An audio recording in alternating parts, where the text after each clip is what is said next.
وہ آیا یہ ڈیمانڈ کرنے جی مجھے میرا قرضہ واپس لوٹ دیں. یہ وہ قرضہ مانگنے آیا اور حضرت خزیمہ پہنچے. حضرت خزیمہ نے اس کی بات آدھی سنی آدھی نہ سنی، لیکن حضور کا جواب پورا سنا. حضور نے فرمایا انی قد قضیتک، میں تیرا قرضہ لوٹا چکا، تو کس بیس پر دوبارہ قرضہ مانگنے آیا؟ اس نے کہا جی البینہ، گواہی تو پیش کر دے. کوئی ہے گواہ؟ کیونکہ وہ جانتا تھا کہ اس وقت اللہ کے علاوہ گواہ تو کوئی نہیں ہے نا، کہاں سے گواہی لائیں گے؟ نبی علیہ السلام قدرے رکے، توقف فرمایا کہ کوئی بندہ اتنا بھی جھوٹا ہو سکتا ہے کہ منہ پہ آ کے انکار کر دے، تھوڑا سا رکے نا. حضرت خزیمہ کو سمجھ آ گیا. حضرت خزیمہ آگے ہوئے، فرمایا انی اشہد ان رسول اللہ قد قضاک، جی میں گواہی دیتا ہوں حضور پاک نے تیرا قرضہ لوٹایا. تجھے شرم نہیں آتی؟ جھوٹے پلیت بے ایمان دوسری مرتبہ قرضہ لینے آیا. چڑھ کے بات کی. یہودی تو گیا بھاگ، جان چھوٹ گئی. لیکن حضور پاک علیہ السلام نے حضرت خزیمہ سے پوچھا خزیمہ تم اس وقت تھے؟ کہا جی نہیں تھا. کہا گواہی کیوں دی؟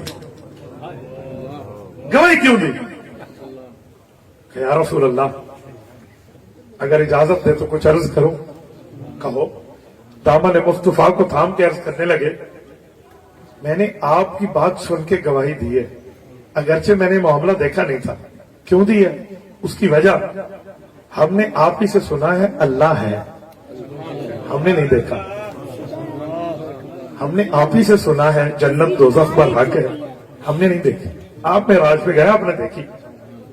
ہم نے آپ ہی سے سنا ہے جبرائیل روزانہ آپ کے پاس عرش سے فرش پہ آ رہا ہے، ہم نے نہیں دیکھا.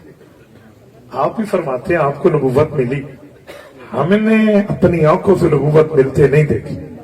یہ ساری چیزیں صرف آپ کے فرمان پہ اعتماد کر کے ہم اشہد ان لا الہ الا اللہ کا ڈنکا بجا دیتے ہیں.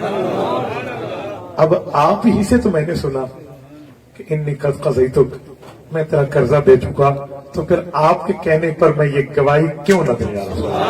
نعرہ تکبیر، عظمت قرآن، عظمت صحابہ. عرض کیا یا رسول اللہ آپ ہی کے کہنے پہ میں نے گواہی دی ہے، تو اب یہ گواہی شہادت الزور نہیں ہے، یہ شہادت صدق ہے اور سچی گواہی ہے. اس بنیاد پہ گواہی دے رہا ہوں تو میری گواہی قبول فرمائیے. حضور پاک علیہ السلام نے اعلان فرمایا خزیمہ تو نے اتنی اچھی بات کی ہے کہ تو نے اپنے نبی کے دل میں ٹھنڈ ڈال دی ہے. اللہ تجھ پہ اتنا راضی ہے کہ رب نے دنیا میں قانون بنایا ہر بندہ گواہی دے گا ایک کے برابر شمار ہوگی. خزیمہ جب تجھ سے گواہی مانگی جائے گی تو دو گواہوں کے برابر ہوگا. انت ذو شہادتین. تو حضرت زید ابن ثابت کی توجہ دلائی گئی جو کمیٹی کے سربراہ تھے کہ یہ دو آیات تو خزیمہ کے پاس ہیں، اگر یہ اکیلا گواہ ہے تو نظر مصطفیٰ کا معاملہ تھا اور نبوت نے ان کو جو مقام اللہ سے لے کر دیا تھا، لہذا اس کی گواہی مانے، شرط نہیں ٹوٹتی، شرط برقرار ہے. اکیلا گواہ دگنی گواہی کے برابر ہے. ان کی وجہ سے یہ دو آیات آج بھی قرآن کا حصہ. تیسری بات عظمت قرآن کا. تیسری بات یہ کہ قرآن کریم اللہ کا کلام ہے. قرآن کریم اتنا بڑا کلام ہے اللہ کا کہ اس کے لیے میرے نبی نے اپنی جوانی کو بڑھاپے میں بدلا ہے. آپ کہیں گے کیا مطلب؟ رسول اللہ صلی اللہ علیہ وسلم جب دنیا سے رخصت ہوئے تو حضرت ابوبکر صدیق نے اس سے پہلے اللہ کے رسول سے کچھ عرض کیا تھا. حدیث پاک میں حضرت ابوبکر صدیق نے جب قرآن کے بارے میں بات کی تو نبی علیہ السلام نے فرمایا یا ابا بکر شیبتنی ہود و اخواتہا. ابو بکر سورت ہود اور باقی صورتیں اتری ہیں، ان کے نزول نے تمہارے نبی کی جوانی کو بڑھاپے میں بدل دیا. اللہ تمہارے نبی کی جوانی کو بڑھاپے میں تبدیل کر دیا. اب اس کے کئی معانی محدثین کرام نے لکھے ہیں. وزن وہی بھی لکھا ہے، روب وہی بھی لکھا، کئی اس کے محمل تلاش کی اور کئی جواب دی. لیکن میں ایک بات آپ کی خدمت میں عرض کرنے لگا ہوں. فرمایا کہ اس کی سب سے بڑی وجہ یہ ہے کہ رسول اللہ صلی اللہ علیہ وسلم نے اس ہیبت والے ایک قوی کلام کو وصول فرمایا تھا جس کو پہاڑ اٹھانے سے عاجز تھے. فرمایا پہاڑ اٹھاتا تو اس میں دو چیزیں آ جاتی، لرأیتہ خاشعا متصدعا. ایک ہے خشوع، ایک ہے تصدع. اس کا